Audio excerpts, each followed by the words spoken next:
Bueno, les doy la bienvenida a esta segunda clase de ADI, de Análisis y Diseño de Experimentos Industriales, donde vamos a seguir trabajando aspectos introductorios y algunas definiciones que son muy relevantes, ¿ya? Am, Antes de comenzar, aspectos como, como de organización. Bueno, no fructificó la idea de que tuviésemos la clase en el siguiente módulo porque había gente que le topaba. No obstante lo anterior, como les decía, correo posterior les enviaré alguna otra propuesta a ver si es que pueden, si es que no podemos ajustar todo algún horario, ¿ya? Entonces, por mientras les decía, va a quedar la clase acá, pero quizás en la próxima semana podemos modificarla para que no exista ese toque, ¿ya? De todas maneras, por supuesto, la clase queda en línea poco después de que termina, así que igual ahí pueden ustedes revisarla después. Ok, entonces vamos a seguir trabajando como desarrollando estos aspectos introductorios y de conceptos que nos van a seguir durante todo el curso y que son súper relevantes, ¿ya? La clase anterior, voy a hacer un pequeño resumen, yo les comentaba que, bueno, este curso como el contexto de este curso tenía que ver con una especie de complemento a lo que ustedes han aprendido en las otras asignaturas. ¿Ya? Y lo que van a aprender en las otras asignaturas que tienen que ver con operaciones unitarias y en general aspectos más relacionados con la física. ¿Ya? Porque la estadística es una especie de herramienta que podemos utilizar y de la cual disponemos que nos permite como cerrar el conocimiento complementando el teórico, porque básicamente lo que hacemos es utilizar datos experimentales para condensarlos en modelos que representan información relevante, pero es una información que generalmente es, como les decía, empírica, ¿ya? Y que básicamente complementa lo conocido experimental, perdón, teóricamente. ¿Y todo eso para qué?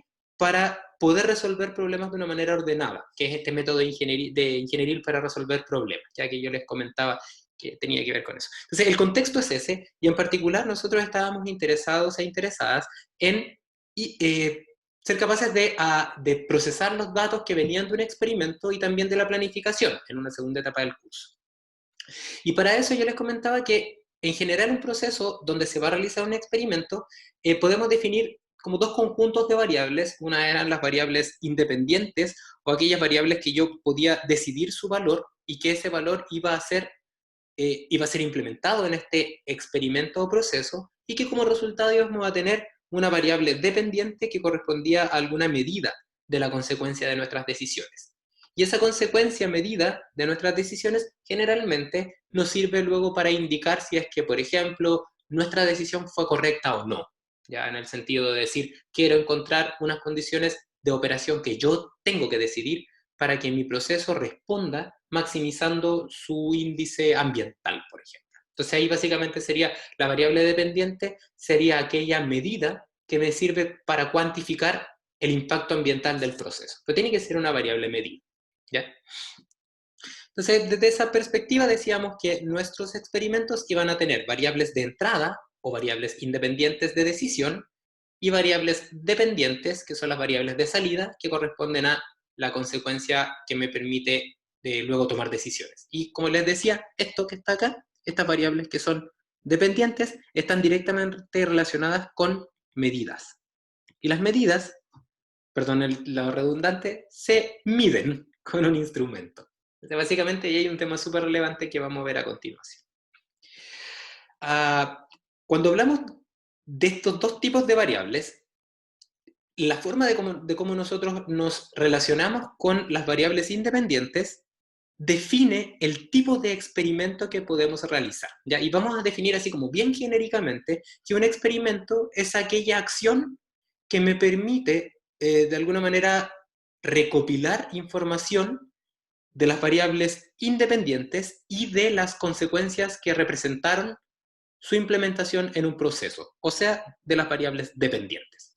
Entonces, básicamente, cuando yo hago un experimento, aparte de todo lo que tiene que ver con aspectos como de aplicación, aspectos como más prácticos, finalmente el resultado de un experimento es el valor de las variables independientes y el valor de las variables dependientes. Entonces aquí podríamos decir que ahí están los puntos resultados de mis distintas experimentaciones. ¿Ok? Y tomando eso en cuenta, podemos definir dos tipos de experimentos distintos, dependiendo si es que el valor de la variable independiente fue escogido deliberadamente para modificar las condiciones de operación intencionalmente, para identificar entonces los cambios que se produjeron en las consecuencias de mis decisiones. Entonces es un experimento que en este caso es activo.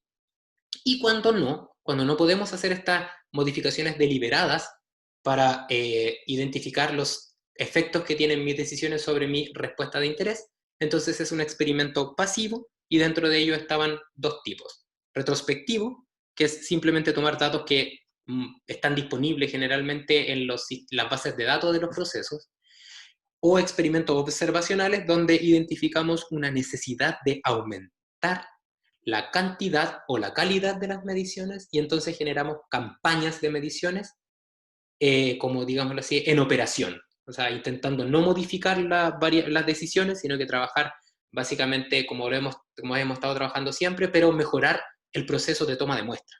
¿Ya? Eso sería un experimento observacional. Y aquí yo les ponía dos ejemplos que básicamente estaban relacionados con estas ideas de formas de experimentar. El primero, el pasivo, les había comentado este problema que que intentan solucionar en la viña Concha y Toro, desde de alguna manera ser capaces de, antes de cosechar la uva, saber cómo va a ser el proceso de fermentación posterior.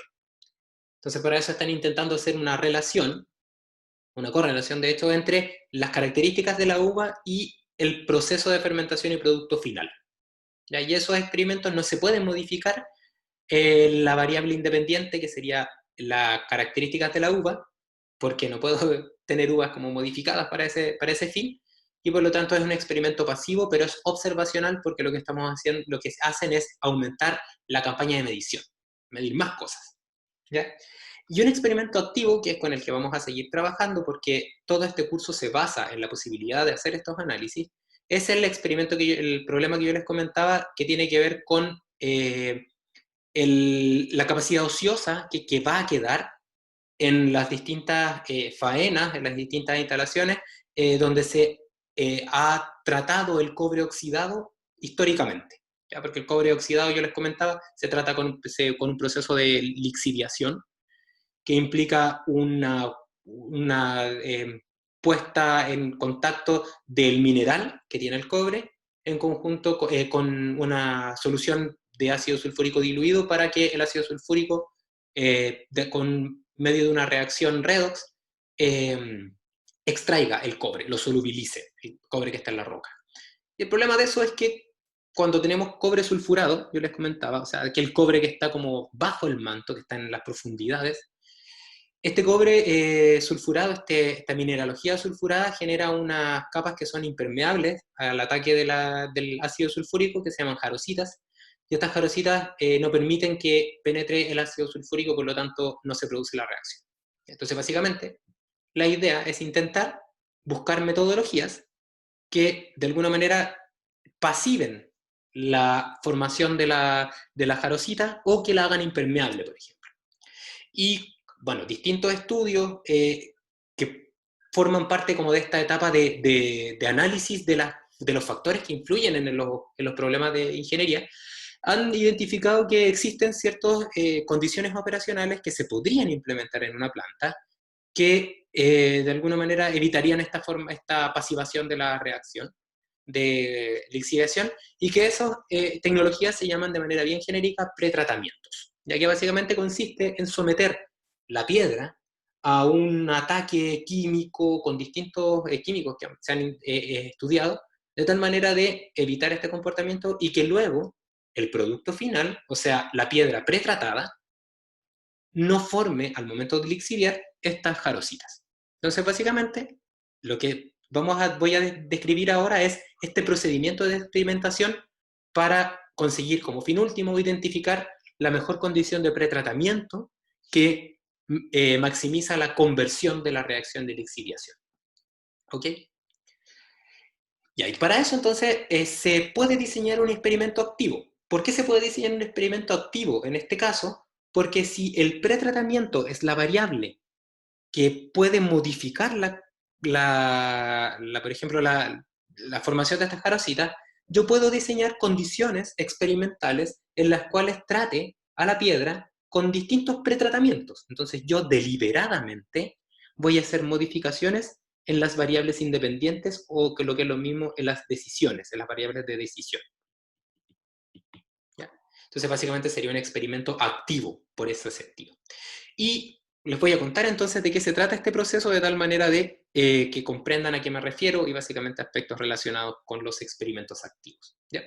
Entonces, el experimento que generalmente se realiza para identificar estos mejores pretratamientos intenta emular las condiciones que hay en las plantas de lixiviación, en las canchas de lixiviación, en las pilas de lixiviación.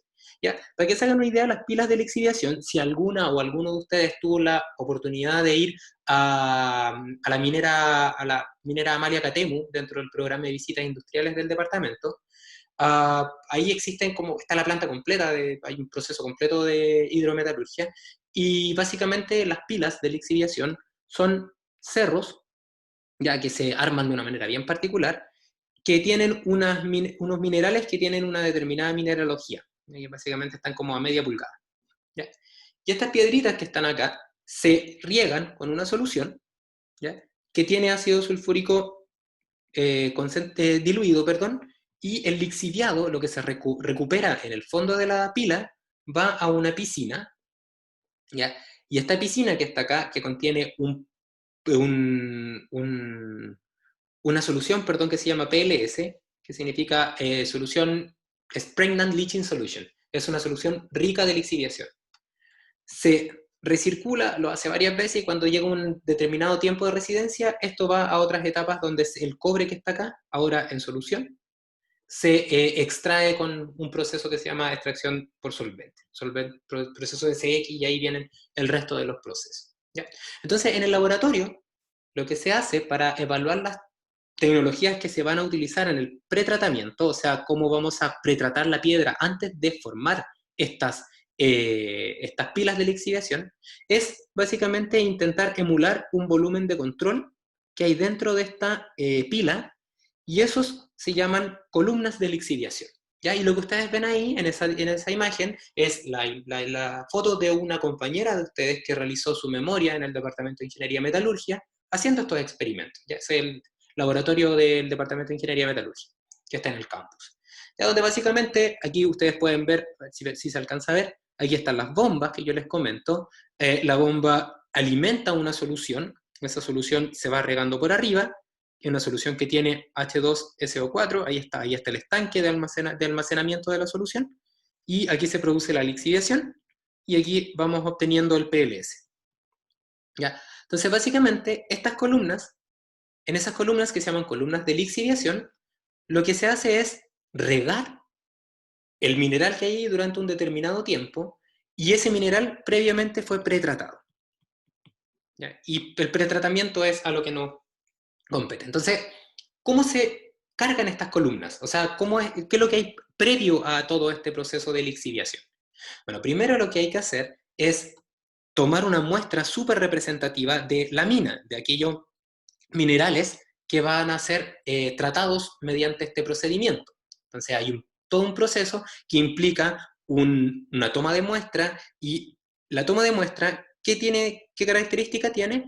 Que la toma de muestra, por ejemplo, de una materia prima sólida, es súper heterogénea, porque lo vamos a sacar, por ejemplo, de un cerro de mineral. Y los cerros de minerales se distribuyen, las piedritas que hay dentro de los cerros se distribuyen de acuerdo a su densidad, a su tamaño de partícula, etc. O sea, igual no es trivial realmente tomar una muestra de una matriz sólida, porque la idea es que sea lo más representativo, que lo que hagamos en este experimento refleje de manera fiel lo que pasaría si es que yo aplico las condiciones de operación a las condiciones industriales. Entonces, básicamente, la materia prima tiene que ser muy representativa. Entonces, tenemos una primera etapa que es muy importante, que es cómo decidimos la materia prima. ¿Ya? O cómo seleccionamos la materia prima de tal forma de que sea representativa. Entonces, una vez que tenemos la materia prima seleccionada, esta materia prima, por ejemplo, se chanca o se muele, ya dependiendo ahí del procedimiento y del tamaño de partícula que al final tenemos que llegar, y finalmente este digámoslo así, por ejemplo, conjunto de partículas que tiene un diámetro de partícula, por ejemplo, promedio, ahora relacionado con este número que era un medio, porque estamos emulando condiciones operacionales, ya como las que les destaco ahí, se somete a un pretratamiento. ¿Ya? Entonces acá tenemos una materia prima que fue tratada con unos determinados, una determinada mano de obra, por ejemplo, y mediante también unos determinados químicos, ya que vamos a decir unos determinados materiales, ¿ya? Se puso entonces, se obtuvo un producto que está listo para ser cargado en las columnas de las columnas de lixiviación, perdón, que básicamente podríamos decir que son piedras, los cuales ya sufrieron un determinado pretratamiento. El pretratamiento entonces es la adición de los químicos en estas piedras. ¿Ya? Entonces una vez que tenemos el pretratamiento, entonces esto se carga en las columnas y básicamente entonces proponemos, y ahí comenzamos a hacer la lixiviación. Entonces, para cargarlo requerimos un operario, y este operario tiene un determinado método de trabajo, y entonces tenemos también los métodos que están involucrados en el experimento. ¿Ya? Entonces, cada uno de estos elementos que yo les estoy comentando son distintas etapas en la ejecución del experimento en su conjunto. Y cada una de estas etapas tiene características que pueden hacer que las condiciones de operación, aun cuando éstas se mantienen, los resultados que obtenemos cambien. ¿Ya? Entonces vamos a imaginar por un momento, ¿ya?, que la materia prima es perfecta, ¿ya? Que la materia prima, que las piedras que yo estoy sacando son todas iguales y tienen la misma cantidad de cobre y tienen la misma mineralogía. Entonces, no existe una variabilidad en las materias primas. Vamos a asumir también de que los materiales o mano de obra son perfectos, en el sentido de que el molino que está acá genera siempre el mismo diámetro de partícula. O sea, todos tienen el mismo diámetro de partícula. No hay variabilidad en el tamaño de partícula, entonces. Los materiales vamos a asumir el método de agregar el reactivo pretratamiento. La preparación de la solución es perfecta también. La persona que hizo esto es una persona que es 100%, su ejecución es 100% perfecta. ¿Qué quiere decir que sea perfecta? De que no tiene variabilidad en su procedimiento. Y vamos a pensar también de que el método que se utilizó no tiene la ventana de generar de alguna manera variabilidad en, por ejemplo, el empaque de las columnas. ¿Ok? Entonces vamos a tener ese supuesto entonces donde la variabilidad, los cambios que podrían existir entre la materia prima, la heterogeneidad mejor, que existiría en la materia prima, en el procedimiento de molienda, en el procedimiento de mezclado y en el procedimiento de carga, es nula. ¿Ya? Y bajo esa condición, y pensando que las variables independientes de este experimento serían la materia prima, porque yo tengo que elegir una materia prima para realizar un experimento, yo también tengo que elegir, por ejemplo, la mano de obra, tengo que elegir también los materiales, tengo que elegir los métodos, ¿ya? Entonces, si es que yo mantengo todo constante, fijo, le echo al pretratamiento el mismo químico en la misma dosis, muelo siempre lo mismo, y entonces hago un experimento, voy a poner acá mi primer experimento, entonces bajo el supuesto de que todo es perfecto, el resultado que yo obtendría en este caso, que correspondería, por ejemplo, al porcentaje de cobre recuperado en esta solución PLS que les comento, sería, por ejemplo, este. Aquí está la variable independiente. Y como este experimento es perfecto, si es que yo repitiera bajo las mismas condiciones, exactamente las mismas, y vuelvo a repetir el procedimiento, entonces obtendría el mismo valor de la variable dependiente, porque no hubo cambio en aquellas variables que pueden influir en mi consecuencia, ¿no es cierto?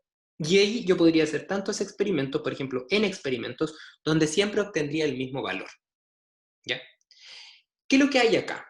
Lo que hay acá es, lo que les estoy contando es un procedimiento donde lo que hemos hecho es un conjunto de n experimentos en los cuales todas las variables independientes se mantuvieron bloqueadas. ¿Qué significa que estén bloqueadas? Significa que para todos los experimentos, las variables independientes tienen los mismos valores, ¿ya? Por lo tanto, como tienen los mismos valores, es de esperar que la variable de salida sea siempre la misma, ¿ya? Pero cuando yo les acabo de mostrar todo describir este procedimiento, hice hincapié en el hecho de que hay una especie como de supuesto que dice que todo es perfecto. Y la verdad, la realidad, las cosas no son perfectas. ¿Por qué no son perfectas? Porque la materia prima no es siempre igual. Hay piedras que tienen más cobre, menos cobres. Hay piedras que tienen una determinada mineralogía y hay piedras que tienen otra mineralogía distinta, otros compuestos. Por lo tanto, cuando yo voy a hacer un experimento, voy a obtener un resultado. Pero si hago de nuevo el experimento, la materia prima no va a ser exactamente la misma. Por lo tanto, el resultado que voy a obtener no va a ser exactamente el mismo, sino que va a ser un resultado que quizás va a estar acá. Y si yo repito el experimento, quizás ahora el resultado va a estar un poquitito más para abajo. Y eso implicaría entonces que yo no bloqueé las variables independientes, pues si yo las bloqueé, si yo básicamente tengo la misma materia prima porque la saqué del mismo lugar, pero la materia prima tiene una variabilidad inherente que hace que los resultados que obtengamos sean distintos aun cuando todas las variables están bloqueadas. Lo mismo podríamos pensar del molino. Pero si el molino, por ejemplo, está moliendo y muele siempre la misma cantidad de tiempo y todo, igual existe una distribución de tamaño. Y esa distribución de tamaño podemos bloquear, por ejemplo, que vamos a trabajar siempre con el mismo molino, siempre con las mismas características, etc. Pero la dureza del mineral que ingresa depende de la piedra, básicamente. Hay piedras que son más duras y hay otras que son menos duras. Por lo tanto, el diámetro de partícula que vamos a tener y la distribución de gramos de la granulometría va a ser distinta. Por lo tanto, vamos a tener un efecto del diámetro partícula, por ejemplo, que mueva ahora esto, por ejemplo, para acá. Y esto lo mueva incluso más para abajo, no tiene por qué ser en la dirección opuesta. Y si hablamos de los materiales, seguro que les ha tocado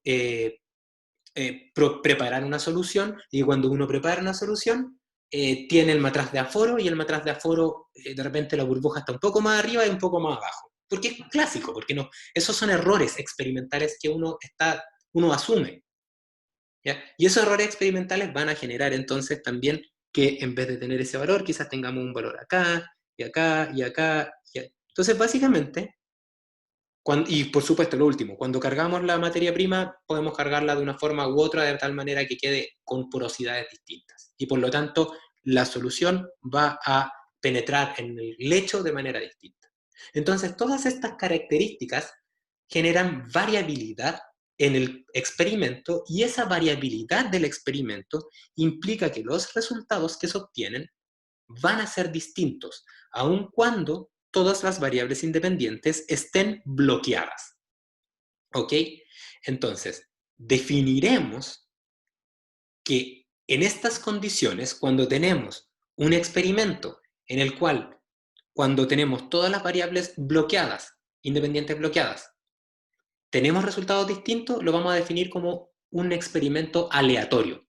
¿Por qué? Porque la aleatoriedad del proceso de experimentación genera un efecto de variabilidad aleatoria en las variables dependientes. ¿Ok?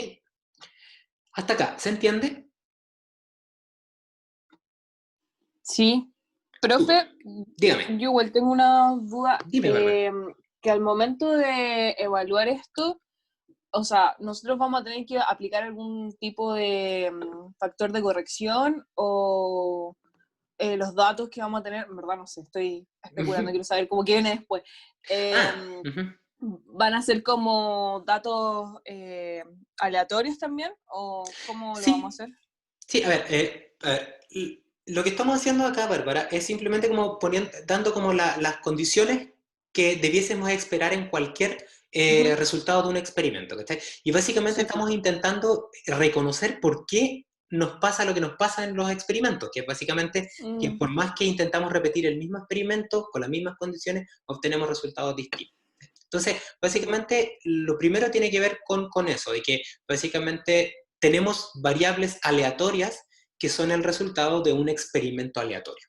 Y la Ujú. aleatoriedad y la variabilidad que tienen estas respuestas tienen que ver con todos estos factores que yo te comentaba que aquí aparecen 4 M's que son fuentes de variabilidad Ujú. de la experimentación. ¿Ya? Eso es una cosa. Y Mm, ahora, como que tu segunda pregunta tenía que ver con cómo lo vamos a hacer, ¿no es cierto? O sea, ¿qué vamos a hacer?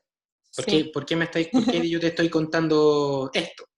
Y básicamente lo vamos a hacer. Ahí de nuevo aparecen las 4 M's.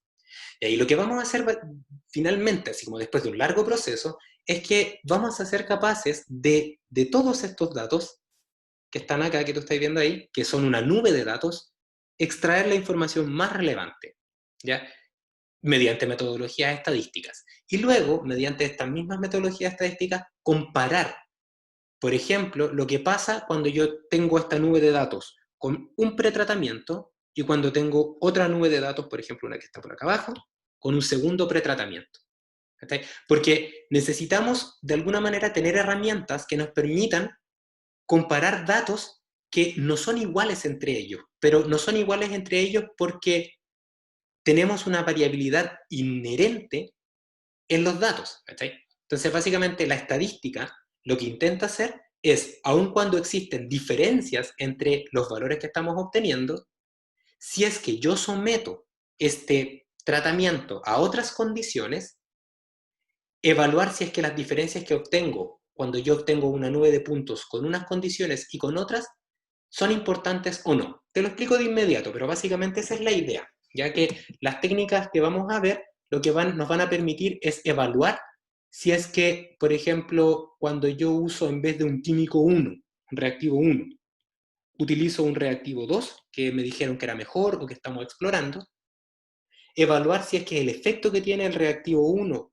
el pretratamiento y por lo tanto en el resultado de la lixiviación respecto al reactivo 1, la diferencia que hay entre ellos, es importante o es solamente producto de la aleatoriedad del experimento. ¿Cachai? Sí. Ya. Igual te voy a mostrar luego un ejemplo. De hecho, hacia allá voy. Ya, entonces, antes de que pasemos a la parte que es lo que les comentaba, como en resumen, cuando nosotros tenemos un experimento en el cual tenemos todas las variables bloqueadas, las variables independientes, voy a poner acá independientes, bloqueadas, entonces vamos a tener variabilidad producto fundamentalmente de estas 4M. La heterogeneidad de la materia prima, de los materiales, de la mano de obra y de los factores ambientales que también pueden influir. Y medio ambiente en la cuarta M. ¿Ya? Y hasta ahí básicamente sería súper comprensible, pero nos falta una M más que tiene que ver con el hecho de que cuando nosotros medimos una variable de que viene de un experimento, realmente estamos midiendo una variable que es una, digámoslo así, una transformación de la variable real. ¿Ya? Y básicamente eso es un proceso extra que hay que agregarle a todo este procedimiento, que es el proceso de medición. ¿Ya? Y ahí aparece un ejemplo ahí con un termómetro, dos termómetros, uno digital, el digital, y el termómetro analógico, el termómetro de mercurio, de alcohol. ¿Ya? Cuando nosotros medimos la temperatura, que aquí estaría, por ejemplo, imaginémonos que mi experimento consiste en evaluar la temperatura, la variable, o sea, la variable de salida es la temperatura. La temperatura es una variable dependiente que nosotros realmente no medimos. ¿Por qué no medimos? Porque lo que hacemos es pasar la temperatura por un proceso de medición que lo que va a hacer es que me va a entregar un estimado de la temperatura, puesto que básicamente la vamos a relacionar, por ejemplo, en el caso de este termómetro analógico, con la altura de un determinado fluido, porque sabemos que este fluido se dilata con la temperatura. Entonces esto aumenta o disminuye esa altura. Entonces nosotros lo que vamos a hacer, por ejemplo, si medimos concentración, no es medir concentración realmente, sino que vamos a aplicar una técnica analítica por titulación que me va a entregar como resultado una concentración. Porque si para medir concentración tendríamos que tomar una muestra, saber la masa de alguna manera del compuesto que hay ahí y eso dividirlo por el volumen. Y aún así tampoco midíamos la concentración directamente. ¿Cachai? Entonces, generalmente las variables que nosotros medimos no son las variables reales, las que yo podría obtener si es que tuviese un instrumento perfecto, sino que son las variables estimadas luego de un proceso intermedio que corresponde al proceso de medición, ya que básicamente la relación de propiedades físicas con la variable o magnitud que quiero medir. Y si a ustedes les ha tocado, no sé, pues de alguna manera medir la temperatura, en el laboratorio seguro que muchos experimentos, aquí también existe un error que cometemos al momento de medir. Si es que estamos trabajando con un termómetro analógico, por ejemplo, básicamente nos preguntamos, ¿esto está un poquitito más arriba o un poquitito más abajo? Eso es un error que cometemos, y eso es un error que genera entonces más variabilidad al sistema. O si es que tenemos un termómetro digital, el termómetro digital redondea, dependiendo del número de decimales. También entonces hay una especie ahí de error, porque no estamos conociendo la variable real. Entonces, a las 4 M's que teníamos, materia prima, mano de obra, materiales y por supuesto el medio ambiente, también hay que agregarle una 5M, una quinta M, que correspondería al proceso de medición. Y todas estas fuentes corresponden a, todas estas como, perdón, estos como elementos corresponden a las fuentes de variabilidad. Y estas fuentes de variabilidad son los que no nos permiten obtener datos iguales cada vez que repetimos un experimento, aun cuando esto está completamente bloqueado. ¿Ok?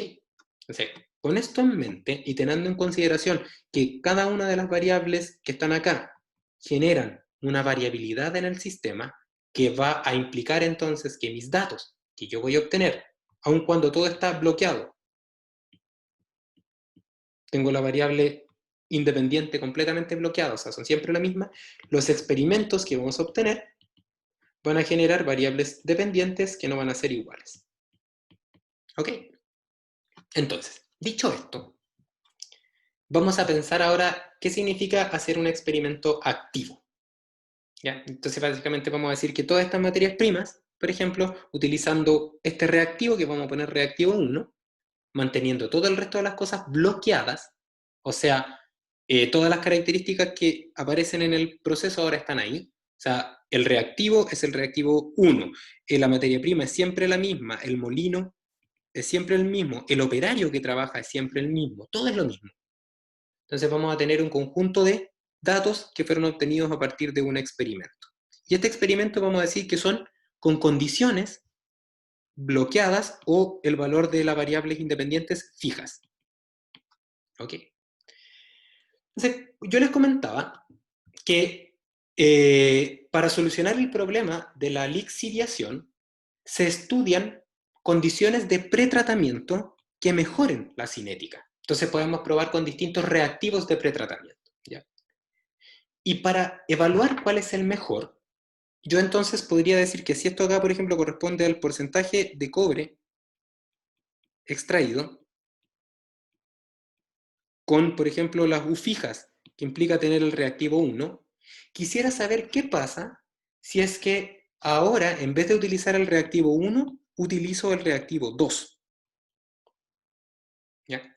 Entonces yo podría decir, ok, voy a hacer otros experimentos para ver cómo es el porcentaje de cobre extraído, pero ahora en vez de utilizar el reactivo 1, voy a utilizar el reactivo 2, porque quiero evaluar cuál es el mejor reactivo para el proceso de pretratamiento. Entonces, si observamos acá, diríamos que dentro de mis variables independientes existen un conjunto de variables que van a estar bloqueadas,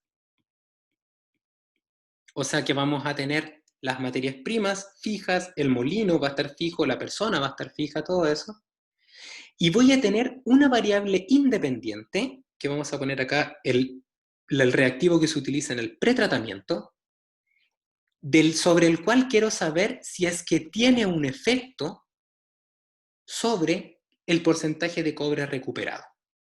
¿Ya? Entonces, quiero evaluar qué pasa cuando yo decido cambiar desde un reactivo 1 a un reactivo 2. ¿Ok? Y entonces voy a tener dentro de todas mis variables independientes una que ya no va a estar bloqueada, sino que va a estar controlada. ¿Qué significa que va a estar controlada? Que yo voy a modificarla de manera deliberada y voy a evaluar cómo esa modificación afecta a mi variable de salida. ¿Ok? Y entonces yo podría decir, teniendo eso en cuenta, que voy a realizar un conjunto de experimentos, ¿ya? Que van a consistir en mantener bloqueadas las variables que no van a cambiar. Ya, y aquí me voy a detener un momento, me voy a devolver un momento. Ok, entonces vamos a desarrollar un experimento para evaluar cómo afecta el tipo de reactivo que ocupamos en el pretratamiento en la respuesta de interés, que sería el cobre recuperado. ¿Ya? Entonces, debiésemos realizar un conjunto de experimentos. Y este conjunto de experimentos debiese definirlo en dos grupos. El primer grupo de experimentos, va a ser unos experimentos que voy a realizar con el reactivo 1. Y el segundo grupo de experimentos voy a hacerlos con el reactivo 2. ¿Ya? Entonces voy a, por ejemplo, imagínense que voy a graficar acá, ahora la variable dependiente, y aquí voy a definir yo de manera arbitraria, voy a decir los puntos verdes representan los puntos del primer grupo. Entonces vamos a poner acá que este va a ser el grupo 1. O sea, con los reactivo 1. Y los que están a continuación de la línea vertical, los voy a poner acá, son los datos obtenidos con el grupo 2 o reactivo 2. Entonces, básicamente, si tenemos dos conjuntos de datos, podríamos preguntarnos, ¿son distintos los dos conjuntos de datos o son iguales? ¿Por qué debiésemos preguntarnos eso? Porque básicamente esa respuesta a esa pregunta nos va a indicar si es que merece la pena cambiar desde un tipo de reactivo hacia otro, y si es que merece la pena, cuál es el reactivo mejor para, por ejemplo, aumentar la conversión. ¿Vale? Y básicamente, para eso entonces están las técnicas estadísticas que vamos a ver en el curso, pero antes quizás debiésemos pensar en cómo yo realicé estos experimentos. ¿Qué características tengo que mantener entre el grupo 1 y el grupo 2 y qué características tengo que cambiar entre ellos? ¿Ya? Y básicamente, y aquí está el concepto de la definición de las variables independientes, bloqueadas y controladas, si nosotros queremos evaluar el efecto que tiene el cambio de un reactivo, en este caso, en nuestra respuesta de interés, entonces lo que debiésemos hacer nosotros y nosotras es intentar aislar el efecto del reactivo. Y para aislar el efecto del reactivo, lo que yo debiese hacer es intentar tener la misma materia prima, intentar obtener el mismo molino, intentar pedirle a la misma persona que cargue todas las columnas y entonces generar un grupo de experimentos con todas esas condiciones fijas y constantes y con un reactivo 1 y luego hacer exactamente lo mismo con la misma persona, con el mismo molino, con la misma materia prima, pero ahora con el reactivo 2. ¿Ya? Y de esa forma entonces nos aseguraríamos que si es que existe una diferencia entre la nube de puntos verdes y la nube de puntos magenta, es producto única y exclusivamente del cambio en el tipo de reactivo. ¿Ok? Entonces, este concepto es súper importante porque lo que definimos acá es que si queremos evaluar, por ejemplo, dos tecnologías, lo que tenemos que hacer es mantener todo el resto de las variables independientes bloqueadas, o sea, iguales para las dos tecnologías que estamos intentando evaluar. Y hay veces que se puede y hay veces que no. ¿Ya?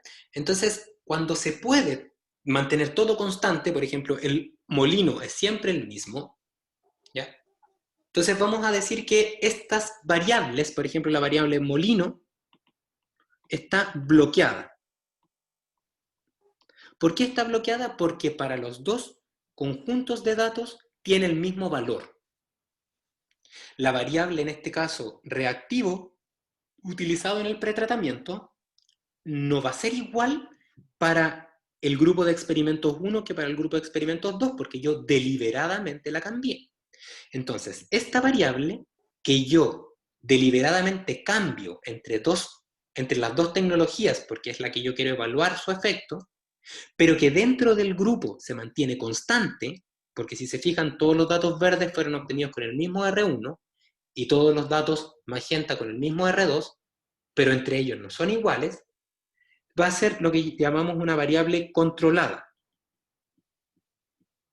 ¿Ya?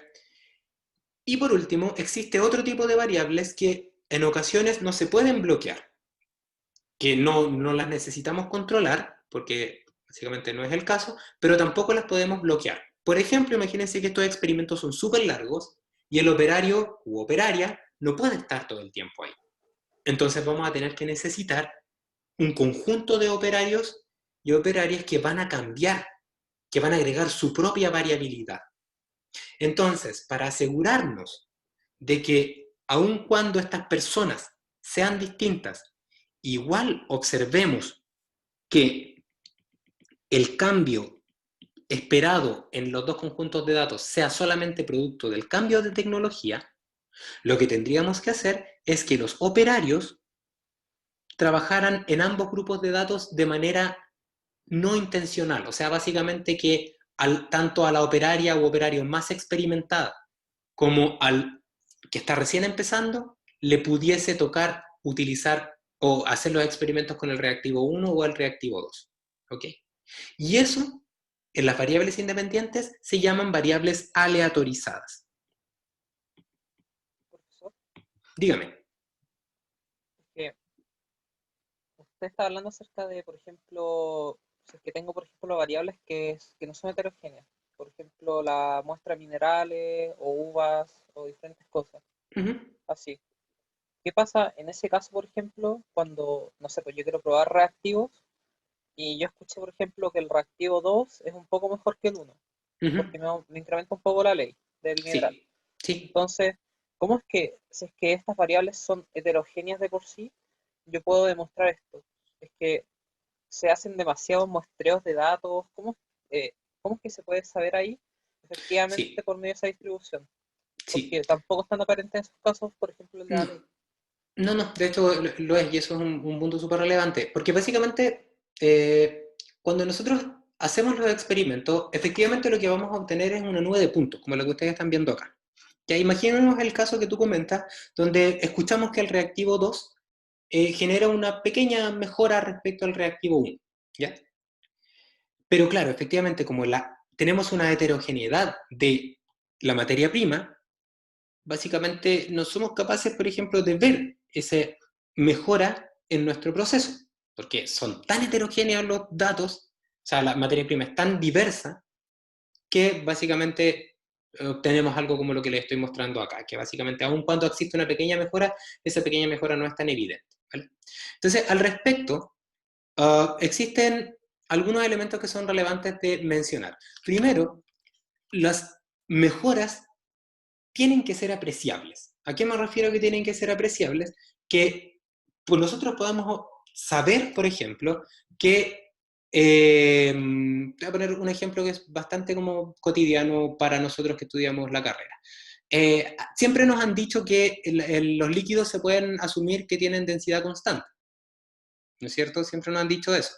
Y si nosotros, por ejemplo, medimos la densidad del metanol a distintas temperaturas, la densidad cambia. Pero uno puede asumir los compresibles. O sea, incompresibles, perdón. Es como una especie como de, al mismo tiempo decir que no cambia y luego decir que sí cambia. ¿Ya? Entonces, ¿por qué uno dice de repente que los líquidos son incompresibles y otras veces son importantes? Eso tiene que ver con la precisión del instrumento de medición que utilizamos. si nosotros queremos demostrar que un reactivo es mejor, que genera mejoras que respecto a otro reactivo, esas mejoras tienen que ser apreciables, tienen que ser tangibles y cuantificables. No nos sirve que en la química pura el reactivo 2 sea mejor que el reactivo 1, si es que la mineralogía es tan diversa que ese cambio después no se ve reflejado en los resultados de un experimento en condiciones industriales, porque finalmente esto tiene que ver con cuánto vendo. ¿Okay? O cuánto soy capaz de informar de reducción en mis índices ambientales. Entonces, básicamente, la heterogeneidad puede, de alguna manera, enmascarar el efecto que tienen como mejora de una determinada variable dependiente. Y cuando pasa eso, no hay nada que hacer, pues, porque nosotros no somos capaces, no podemos demostrar que nuestra decisión de cambiar el reactivo es mejor. Entonces, básicamente, en ese caso, si bien la química nos dice, pura, nos dice que el reactivo 2 tiene mejoras considerables, esas mejoras considerables no son relevantes frente al ruido de mis datos. Y como no es relevante, no tiene sentido utilizarlo. Por ejemplo, si implicaría que el reactivo 2 es más caro. ¿Okay? Porque básicamente no voy a ver cambios apreciables al momento de llevar a cabo luego la producción. ¿Okay? Entonces, básicamente, la heterogeneidad de las fuentes de variabilidad, de hecho, en general, pueden esconder efectos que son importantes. Y si pasa eso, ahí tenemos que intentar evaluar si es que esa variabilidad ha sido aumentada de manera artificial, se puede dar, o efectivamente es la variabilidad natural de los datos que básicamente no voy a poder ser capaz de observar estos cambios aun cuando los químicos me habían dicho que sí existían. ¿Vale? No sé si por ahí va la pregunta que me hacías. Sí, profe, iba por ahí. Muchas gracias. Vale, súper. Ok, entonces, volviendo al tema, entonces yo les decía que cuando nosotros diseñamos un experimento, las variables independientes las tenemos que dividir en tres. Un experimento activo me refiero, ya estamos ahora directamente al experimento activo. La planificación implica que hacemos un análisis de todas las posibles variables que podrían afectar a mi respuesta, y esas van a ser las variables independientes, y seleccionamos aquella que queremos evaluar su consecuencia. A esa la llamamos variable controlada, y entonces definimos dos grupos de experimentos, los cuales van a trabajar con una tecnología y con otra tecnología. ¿Ya? Y esas van a ser variables controladas que dentro del grupo de experimento, de los dos grupos de experimento, por ejemplo, van a mantenerse constantes, pero entre los grupos de experimento van a ser distintas. ¿Ok? Luego tengo los otros conjuntos de variables, que uno de ellos corresponde a las variables bloqueadas, que básicamente va a implicar que para el grupo de experimento 1 y para el grupo de experimento 2, estas variables deben ser iguales. Y luego tenemos un tercer grupo de variables independientes, que son aquellas las cuales no puedo bloquear. ¿Por qué? Porque los recursos materiales no me permiten bloquear. No puedo hacer todos los experimentos con el mismo operario o operaria. No puedo hacer los experimentos con la misma solución madre porque se me acabó. En ese caso, lo que tenemos que hacer con esas variables es aleatorizarlas. Y aleatorizarlas es fundamentalmente dejarle al azar la decisión de cuál va a ser el valor de la variable independiente que va a aplicarse en un determinado experimento. ¿Ya? Un poco más adelante les podemos contar algunos ejemplos de las variables, cómo se aleatoriza y eso. Entonces, tenemos que nuestro experimento activo representa entonces, está directamente relacionado con modificar una variable independiente deliberadamente, y esa variable que se va a modificar se llama variable controlada. ¿Ok? Entonces, variable controlada, tratamiento 1 igual a reactivo 1, que va a dar paso a grupo de experimentos 1. Y acá tenemos el tratamiento 2, el cual fue realizado con un reactivo 2, cual tiene un grupo de experimentos 2. Y entre ellos tienen todas las fuentes de variabilidad que se imaginen, que ya las habíamos conversado. ¿Ok? Entonces, imagínense que, voy a poner acá en un momento, entonces acá tengo, como les decía, grupo de experimento 1, grupo de experimento 2, y entonces tengo un conjunto de datos, acá, y tengo un conjunto de datos que están acá arriba. Entonces imagínense ahora que yo voy a tomar, aquí voy a poner, estos son el eje de las abscisas, es el experimentos, y acá está la variable dependiente. Entonces voy a tomar ahora todos estos datos y me voy a olvidar que vienen de distintos experimentos y los voy a mezclar todos. Pero voy a mantener sus colores y voy a llegar a eso. Entonces la pregunta es, ahora fíjense que ahora este eje es el eje de la variable dependiente y ahora simplemente me olvidé del número de experimentos. Porque de hecho, ojo, estos experimentos que están acá debiesen hacerse no en un orden de primero el grupo 1 y después el grupo 2. Porque si yo hago eso, básicamente podría estar cometiendo un error. Porque el operario que está trabajando acá podría ser al principio muy poco experimentado en el experimento y a medida que avanza el tiempo se hace más experimentado. Y si eso pasara, entonces yo no sabría si es que esta aparente mejora es producto de haber cambiado el reactivo o es producto de que el operario es cada vez más experto. ¿Ok? Entonces, para evitar eso, tendría entonces que aleatorizar si, en función del tiempo qué experimento toca. ¿Ya? De tal manera de asegurarnos de que el azar se encarga de decir si es que primero vamos a hacer el experimento con el tratamiento 1 o si vamos a hacerlo con el tratamiento 2. Y de esa forma, entonces, asegurarnos de que el efecto de aprendizaje del operario no influya en los resultados que vamos a obtener. Entonces, dicho eso, tenemos entonces nuestros datos. Y nos preguntamos, y ahora lo que me preguntaba Bárbara de qué venía a continuación, ¿cuál es mejor? O si son iguales o son distintos, ¿vale? Y básicamente eso es justamente lo que tiene que ver con la inferencia, ¿ya? Y básicamente para hacer la inferencia, que es el procedimiento estadístico con el cual vamos a llegar, entonces aquí vamos a poner un montón de pasitos, ¿sí? Puntos suspensivos. Y aquí vamos a poner entonces estadística. Y en particular, dos elementos que son súper importantes. Primero, una descripción, estadística descriptiva, y también estadística inferencial. Mediante todos estos pasos que vamos a seguir, vamos a ser capaces de identificar si es que esta tendencia que ustedes ven de los datos azules, que está un poquitito más arriba, es realmente importante porque está un poquitito más arriba, o básicamente no es realmente importante y se puede explicar por el ruido del experimento. Y con eso vamos a obtener conclusiones. ¿Ya?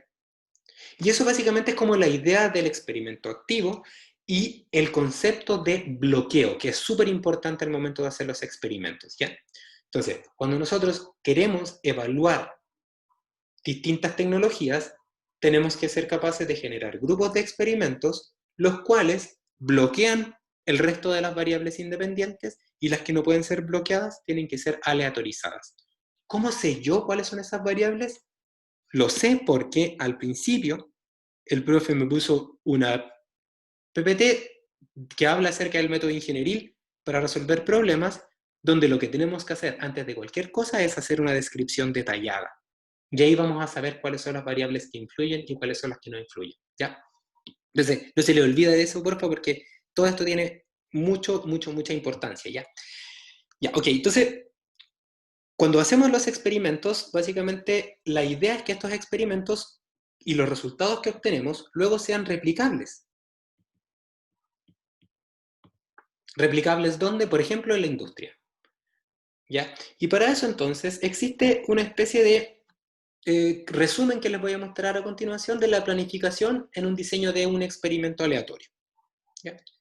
Que básicamente, como les comentaba, parte de la revisión del fenómeno a estudiar. O sea, hay que dedicarle mucho tiempo a entender lo que vamos a hacer, porque eso nos va a dar luces y nos va a entregar información respecto de aquellas variables que pueden ser modificables, aquellas variables que son independientes.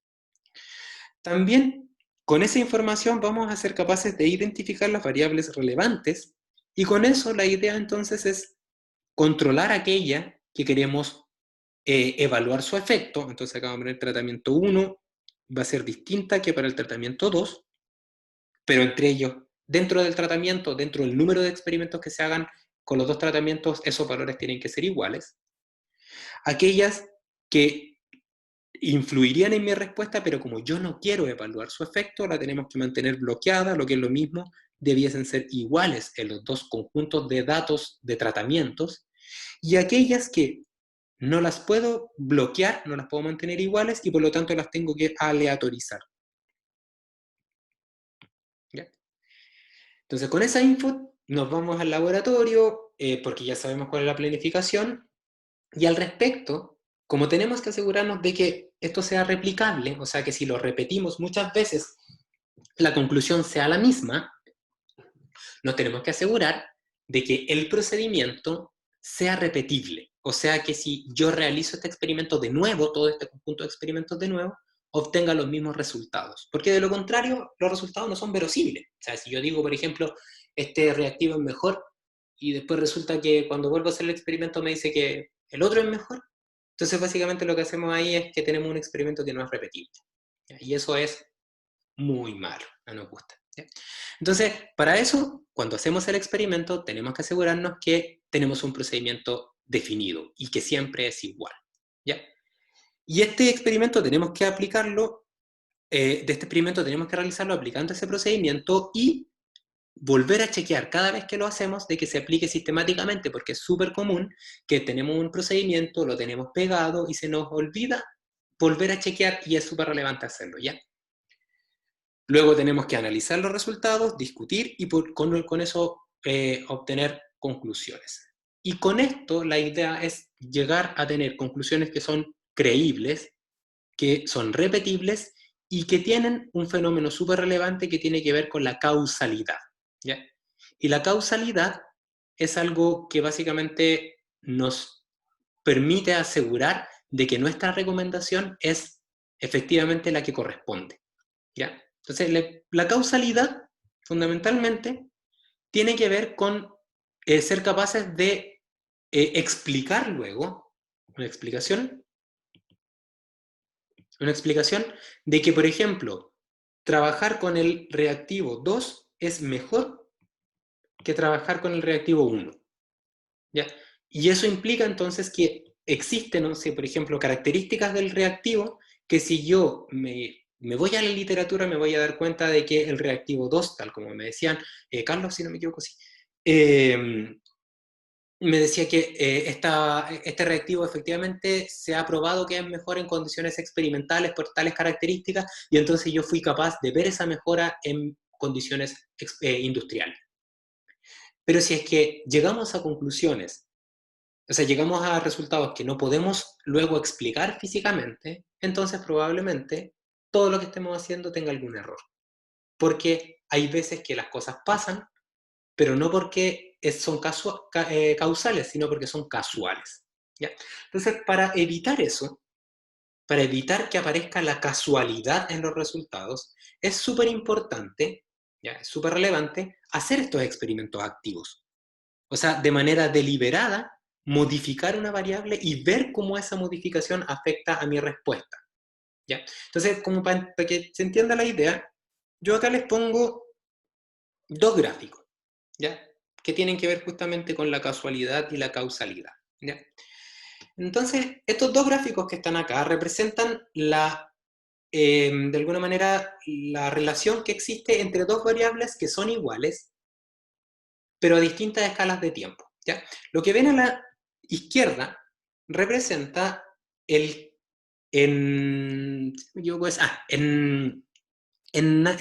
rojo está la temperatura, en este caso la temperatura global del planeta. O sea, sí, la temperatura global del planeta referido a un valor fijo, ya que es una temperatura de referencia. O sea, es un delta T del planeta.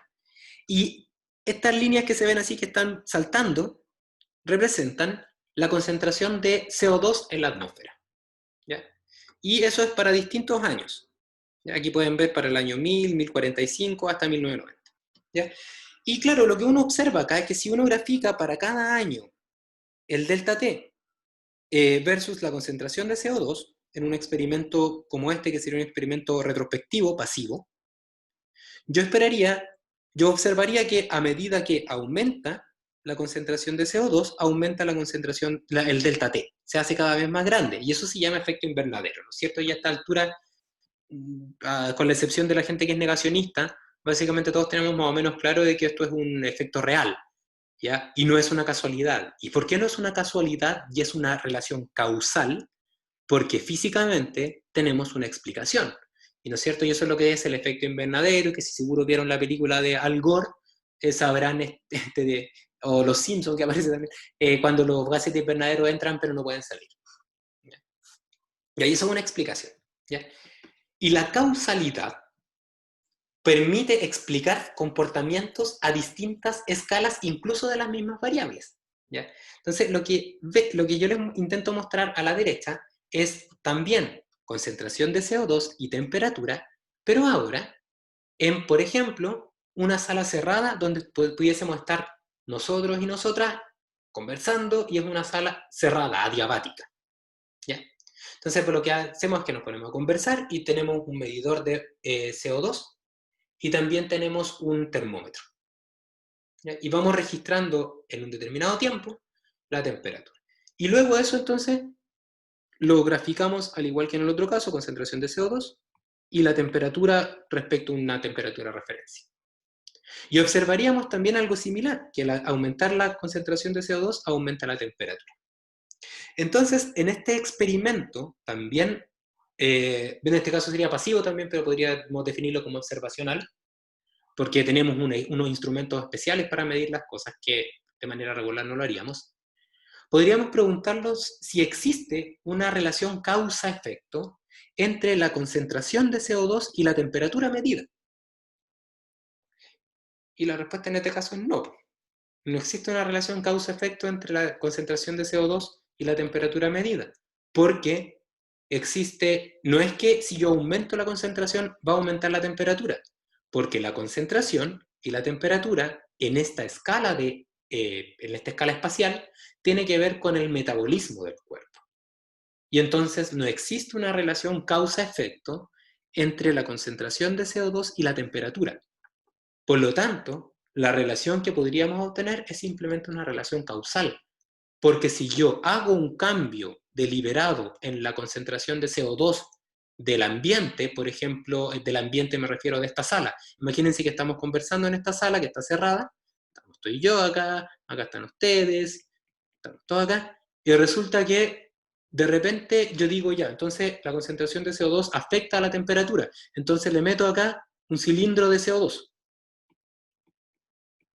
Claramente la temperatura no va a aumentar, porque a menos que el CO2 estuviese caliente, no va a aumentar. Entonces no existe una relación causa-efecto, aun cuando yo registré que que había una relación de aumenta la concentración de CO2 y aumenta la temperatura. Entonces esto que aparece acá sería una relación casual.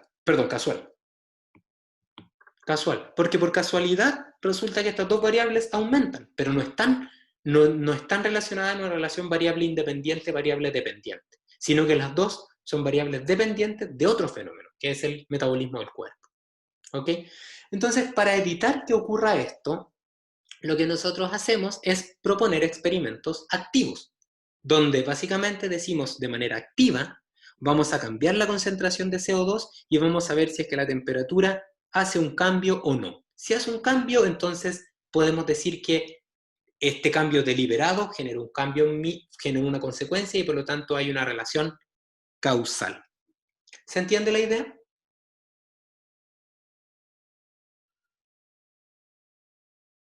Sí. Ya. Gracias, Berber. Ya, y este mono que está acá, ¿alguno lo ha visto? ¿Este monito que está ahí? ¿Alguna vez alguno, o sea, si les interesa la divulgación científica y eso aparece harto? Este es el monstruo del espagueti volador, ¿ya? Y es un ejemplo de hay algo que con esto vamos a terminar porque les tenía preparado unos datos, pero los vemos el lunes, sin problema. Este es el monstruo del espagueti volador, ¿ya? Y el monstruo del espagueti volador es un personaje inventado por un físico de la Universidad de Oregon para echar por tierra la idea del diseño inteligente que propone las iglesias en general, respecto a como la vida en el planeta. Básicamente lo que dicen las religiones, vamos a hacer un disclaimer de inmediato.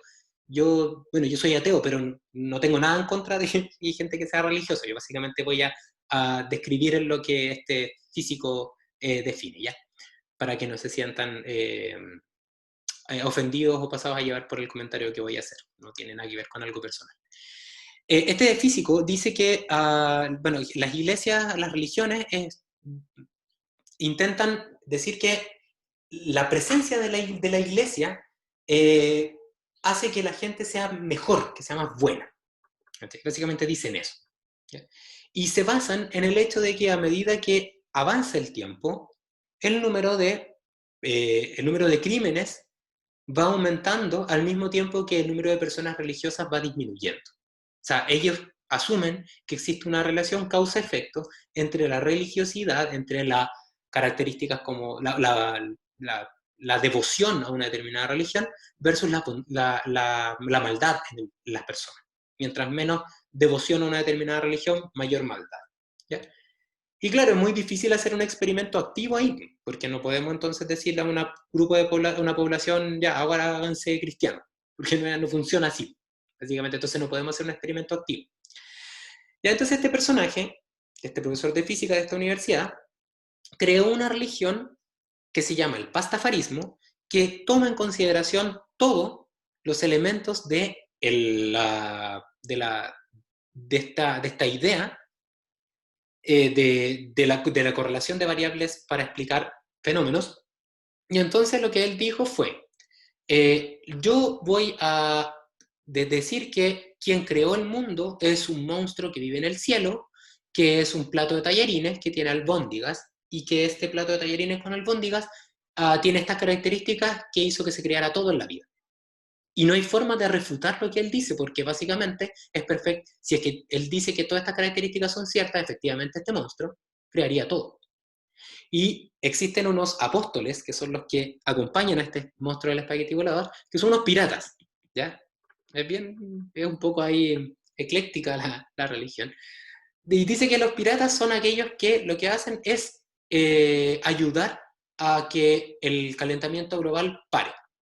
Y dice, ¿pero por qué tiene que ver eso? Porque él ha demostrado, mediante análisis, que a medida que ha disminuido el número de piratas, ¿ya?